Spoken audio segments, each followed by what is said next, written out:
umaga na naman at panibagong araw. Sheesh! Kaya tara, samahan niyo ako. At ayan, bumaba na nga pala ako sa hagdan, papunta sa labas. Sheesh! Angas pala ng hagdan guys, hindi pala yan buhos. Gawa lang siya sa bakal at kahoy.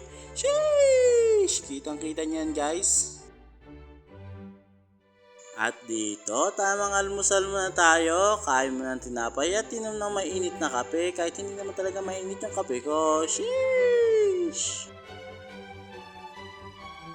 At pagkatapos ko nga mag-almusal, umakyat na ako at gagawin ko na yung dapat kong gawin, which is magliliya at magpipintura na naman. Sheesh! At dito, sinimulan ko na palang lihain yung mga bakal para mapinturahan ko na. Sheesh! At dito, nakita ko yung bayaw ko kaya binidyoan ko. Nanguha ka nagagamba dyan ah. Nanguha ka nagagamba dyan ah.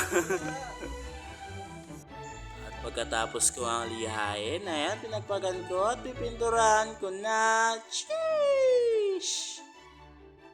Inuna ko pala muna pinturahan yung sa labas kasi kapag pininturahan ko yung sa loob, pwedeng sumagay yung damit ko at dumikit yung pintura sa damit ko. Wala na nga akong damit eh. Sheesh! At dito pala kayo makakakita guys ng 21 years old pero 30 years experience. Sheesh! Charis lang po. Hihi!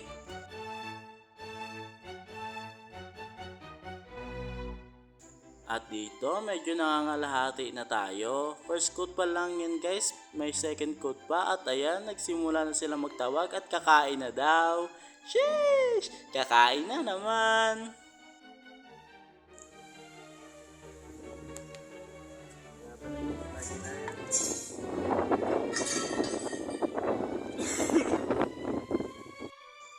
At pagkatapos nga namin kumain, ayan, binigyan kami ng durian. Sheesh! Sarap pa yan. At after nga namin kumain, ayan, umakyat na ako sa taas para ituloy na yung ginagawa ko. Sheesh! Sobrang sakit na pala ng balakang ko yan guys, kaya umupo na ako. At medyo makulimlim at uulan pa, buti na lang hindi talaga umulan. Sheesh! So guys, sa mga hindi pala nakakaalam, share ko na rin sa inyo. Matagal na pala ako nagko-construction, simula nung nag-stop ako sa pag-aaral. Bali mga 12 years old pa lang, sumasama na ako sa tatay ko na mag-construction, kaya medyo marami na rin akong alam sa construction. Sheesh! At dito, natapos ko nga na mabilis agad yung pagpintura ng mga grills, kaya ayan, may magagawa pa tayo susunod. Sheesh! Ano gagawin mo ha? Gagranter na nga pala tayo mga paps. Ito nga pala paps oh. Grinder mo. Oy, ba't walang guard dyan?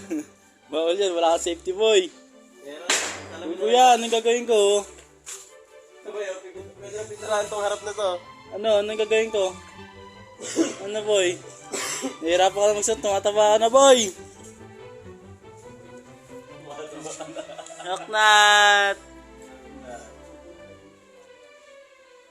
Uy, ano na? Gagawin ko? Tulog na lang ako boy! Salamat! Boy, gagawin mo dyan sa helmet ko boy! Boy! Boy! What yan? What yan? Boy! Ito naman pala yung susunod kong gagawin guys. Bali ipa-primer ko muna siya bago pinturahan ng puti. Sheesh! At ayan, kinuha ko na nga pala yung gagamitin ko na primer at ititimpla ko na rin. Sheesh! So guys, kung itatanong nyo kung ano yun sa bote na yan, hindi po yan gin. Paint thinner po yan, nakakamatay. Sheesh! At dito, nagkape pala muna ako, pampagising, inaantok na kasi ako guys. Sheesh! At ayan, dito paggabi na pero mag-OT pa kami. Kaso nga lang, tatapusin ko na rin pala yung video kasi wala na pala akong time mamaya mag-edit. Kaya hanggang dito na lamang ulit ang aking video. Sa susunod na episode ulit. Paalam! Sheesh!